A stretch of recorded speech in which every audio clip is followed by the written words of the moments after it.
Ito guys naman ang ating latest update dito kay Redmi series. Ito guys sa mga nagtatanong nga pala sa ating comment section at nagre-request po ng latest update daw po dito kay kay Redmi.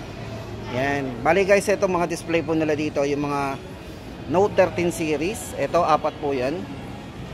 So ito yung kanilang pinaka top of the line pagdating sa Note 13 series. Tapos yung kanilang 5G guys, ito dalawa 'yan. Tapos yung Note 13 Pro, yan, Note 13. At syempre guys, yung kanilang yung entry level na Redmi 13C. Tapos syempre guys, hindi lang yan sa mga naghahanap ng low budget talaga pagdating dito sa mga yan, sa mga entry level. Ito, may good news tayo dito kay Redmi A3. Ito po yung kanilang bago, Redmi A3. Ayan, para sa latest update natin. Umpisahan na po natin, dito na tayo mag-start. And guys, sa mga naghahanap dyan nga pala ng budget phone, ito yung may recommend natin, new Redmi A3. Ito guys, may dalawang variant, isang 4GB RAM 128 at isa pong 3GB RAM 64. Bali, size ng screen guys, ayan, naka 6.71. Refresh rate ng screen nya is naka 90Hz na po refresh rate ng screen. At para po sa design, ito po yung design yan. Parang leather po yung likod nito guys, ito leather po, yan. Tapos ito na yung mga specs and parameters. So yan, bali naka 5000 mAh battery, naka AI camera din, dual camera. So yan, naka stylish design. Ito na nga po yung design na medyo maganda talaga kasi budget phone pero ganito yung design, leather. At hindi lang yan guys, may isa pang kulay yan. Ito po yung isang kulay. So yan, ang isang color po na pagpipilian natin. Yan guys, okay, ulitin po natin para sa mga naghahanap po dyan ng budget phone dito kay Redmi A3 3399, 3GB 64 at 4GB 128, 3,999. O yan guys hindi na kayo mahihirapan maghanap ng budget phone. Tapos hindi lang yan guys, ito andito pa rin yung kanilang Redmi 13C. Ito para sa design po ng Redmi 13C. Ayan. Dito guys, may dalawang variants din. Same price pa rin. Ito po yung kanilang variants. So ayan. Bali maganda dito guys sa kanilang budget po na to. Bali naka 8GB RAM 256, 6,499. Then yung kanilang 128GB naka 6GB RAM plus 128, 5,499. Bale sa chipset guys, ito naka MediaTek Helio G85 na rin para sa kanyang gaming chipset. At para sa camera, meron siyang 50 megapixel AI camera o triple camera para sa kanyang main camera. Yan, para po sa size ng screen guys, ito ay naka 6.74. Yan, 90Hz refresh rate, so napaka smooth na rin, naka 90Hz na rin. So bali guys, ito napakasimple lang nito syempre, pero stylish design po yan. 8.9mm po yan, 8.09mm para sa kanyang ultra slim design. Yan, meron po siyang up to 16GB RAM. Bali yung kanyang up to 16GB RAM guys, ito ay yung kanyang 256GB. Yan, para po sa price natin guys, ayan, check natin. Para po sa dalawang variants, ulitin po natin yan 5,499 at 6,499. Yan. Sa mga nagre-request po ng camera nito, check po natin yung camera. So guys, itong binabanggit natin, ito ay 4G So may mga nagtatanong nga pala dyan, matic po yan guys kapag hindi nakalagay sa pangalan po yung model. Minsan 5G talaga, 4G po yan. Yan. Ito po si Redmi 13C. Yan, para sa dalawang variants. Then guys, ito punta na tayo sa kanilang mga Note series. Ito para sa kanilang Note series. Ito unang-una sa listahan natin guys, yung kanilang Redmi Note 13. Yan guys, dito kay Redmi Note 13. Ito guys, good news kasi dito kay Redmi Note 13 may dalawang variants tayong pagpipilian din. Isang 8GB 128, 8,999 at 8GB 256 ay 9,999. So nag-add lang tayo ng 1,000, madodoble na po yung ating pinaka internal storage. So maganda dito guys, naka 108 megapixel na rin po to. para sa kanyang triple camera system. Yan, 108 megapixel.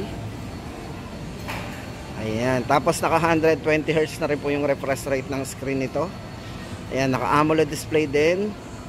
So slimmest bezel, so napakanipis na rin ang bezel nito. So ayan, tapos 120 Hz ulitin natin. At syempre guys, naka Corning Gorilla Glass na po yan para sa kanyang glass protection. Version po ng glass nito is naka, ayan, glass 3. Ayan, IP54 na rin para sa kanyang dust and water resistant. So safe po yan sa mga splash ng tubig. At syempre guys, meron siyang 5,000 mAh battery at naka 33 watts fast charging na din. Ayan po yung ating update dito kay Redmi Note 13. Guys, ito para sa price natin, ulitin po natin ang price. 9,999 sa 256GB. Ayan, 256GB at 8128, 8,999. Redmi Note 13. Then guys, lipat tayo. Ito naman kay Redmi Note 13 Pro. Guys, ito bali 4G din to, si Redmi Note 13 Pro. So unahin na po natin yung variants po nito. Meron siyang 200 megapixel guys. Kung more on camera tayo, tama-tama sa inyo to kasi meron siyang 200 megapixel with optical image stabilization. Yan guys, siyempre check po natin lagi kapag may OIS po yung mga camera natin. So maganda guys kasi pag may mga OIS yan, ibig sabihin guys napaka-stable ng kuha natin dyan pagdating sa photo and video. Siyempre guys, ito meron din siyang 120 Hz full high definition AMOLED screen, immersive viewing experience with ultra thin bezel din. Bale ito ay naka 67 watts pagdating sa charging po. Yan, turbo charging with 5,000 mAh battery. At syempre guys, sa mga gamer, ito ay naka MediaTek Helio G99 na rin yung chipset po na ginamit sa kanya. Yan. At syempre for security unlock, so dito na po tayo on screen, dito na po tayo maglalagay ng ating security. Para po sa price natin sa dalawang variants po nito, 8GB 256. Yan guys, naka 256 na tayo, 8GB RAM, 13,999. At kung gusto naman natin ang mas mataas, ito 12GB RAM 512, 15,999. Ito guys, check natin yung camera nito. Guys, ito 4G po to sa mga nagtatanong nga pala, 4G. Yan. So maganda dito guys, naka 0.6 na rin. So meron siyang ultra wide angle. Yan, 200 megapixel kung gusto natin gamitin yung kanyang 200 megapixel. Then sa video guys, yan, check natin. Meron na rin siyang stable video, napaka-stable, ito may stabilized video din siya. Naka 1080p at 60 frame yan. Bang.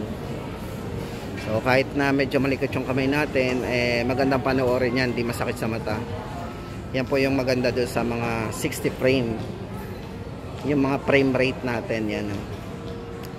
Kapag naka 30 po ang ginamit natin dyan, so ang kailangan po natin galaw ay medyo dandahan yung galaw natin kasi para maano natin yung yung magandang kuha.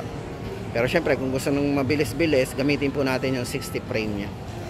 Ayan, i-check po natin yung 60 frame. At sa mga nagtatanong nga pala guys, ito kung may dual view video, check po natin sa more features. So dito wala tong dual view video guys. Yan. Ano lang kanya yan. Yung naka ultra wide syempre. O yan guys, para sa latest update natin, naka 200 megapixel na camera. Okay, napakalinaw. Yan. Yan, ito po si Redmi Note 13 Pro. Then guys, ito na sa mga naghahanap nga pala ng 5G dito kay kay Redmi. Ito po si Redmi Note 13 Pro 5G. Guys, 5G po Ayan, na-mention na natin. Huwag na po magtatampo yung mga iba dyan. Ito guys, para sa latest update natin. Dito guys, kay Redmi Note 13 Pro 5G. May dalawa ding pong variants ito. Isang 8GB 256, 16,999. At 18,999 kapag 12GB 512 po. Napakataas po niyan ito rin, nasa camera guys, naka 200 megapixel din po ito para sa kanyang optical image stabilization camera system. So yan, meron siyang Napaka-stable na camera. Yan, naka 0.6 din sa ultra wide natin. Grabe, no? Kaya guys, laging kayo mag-check ng mga optical image stabilization. Medyo mahal din kasi yung system na yan. Kaya pag nakakita po tayo ng mga ganun sa ating camera, medyo mahal yan guys. Ang optical image stabilization guys, halimbawa malikot yung kamay natin, pumunta tayo sa kaliwa. So nag-a-adjust po yung lens yan. Dito naman siya sa pakanan. Yan, ganun po yan, kumokontra po yan. Sabihin, gumalaw yung kamay natin accidentally. So ayan po yung mga ginagawa ng mga optical image stabilization. Gumamit po siya ng gyroscope. So guys, dito kay Redmi Note 13 Pro 5G. Yan, naka 1.5 po to, 1.5K resolution. Ang video niya, naka 120 Hz po yung refresh rate ng screen. At immersive viewing with ultra thin bezels. Tingnan niyo mo, napakanipis ng bezel nito sa gilid. At sa mga gamers guys, ito, naka Snapdragon 7S Generation 2 na po yan. Sa charging, 67 watts. Turbo charging with 5,100 mAh battery. At on screen na rin po ang ating fingerprint. Kung maglalagay tayo ng security unlock, dito na po yan sa on screen. Yan, para sa latest update po natin, Redmi Note 13 Pro 5G. Yan, 16,999 8GB 256 at 18,999 12GB 512 na po. At syempre guys, yung last sa ating listahan, yung kanilang Redmi Note 13 Pro Plus 5G. Guys, ito, isang variant lang po yung may natin sa inyo. Bali ito guys ay 23,999. Ito po ay naka 12GB RAM. Yan, 512 na. Sa laki na internal storage ito. So guys, ito pa, checkin natin. So bago po dito guys, bukod sa naka-curve, yan, bali guys, ito naka 1.5K resolution din. 120 Hz refresh rate, AMOLED screen, curved display yan, tapos naka immersive viewing ultra thin bezel din, napakanipis din. At syempre guys, para sa kanyang chipset, ito ay naka MediaTek Dimensity 7200 Ultra yan. At guys, ito sa charging, ito ay naka 120 watts hypercharge with 5,000 mAh battery. Sobrang bilis nito guys, baka ito yung mga 30 minutes lang puno na to. Kasi 120 watts po yan. At syempre may mataas na rating po ito pagdating sa IP.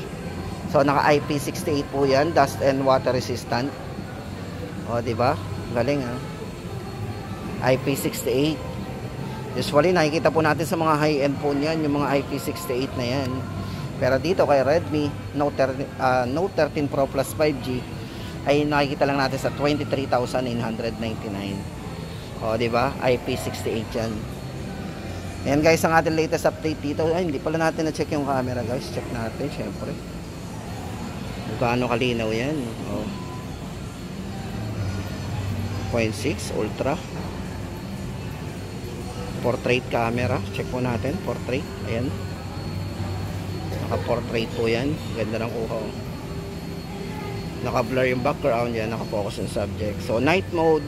So night camera, so tama-tama yan kung madilim po yung kukuhanan natin. Naka night camera. Then more features yan po. Slow motion, time lapse, short film, panorama, and pro. Yan. Para sa latest update po natin dito sa kanilang Note 13 Pro Plus 5G, 23,999. Okay guys, yan ang ating latest update dito kay kay Redmi, especially dito sa kanilang mga Note 13 series at yung kanilang mga entry level na yan na napakamura lang. Syempre guys, yung kanilang watch yan, 4,000. Ito guys, yung kanilang watch for 4,899. O diba, sa mga naghahanap dyan ng mga smartwatch yan, 4,899 watch for.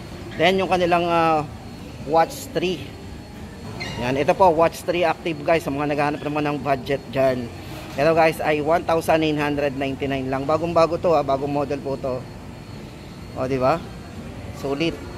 So ayan guys, para sa latest update natin dito kay Redmi ngayong May 28, 2024.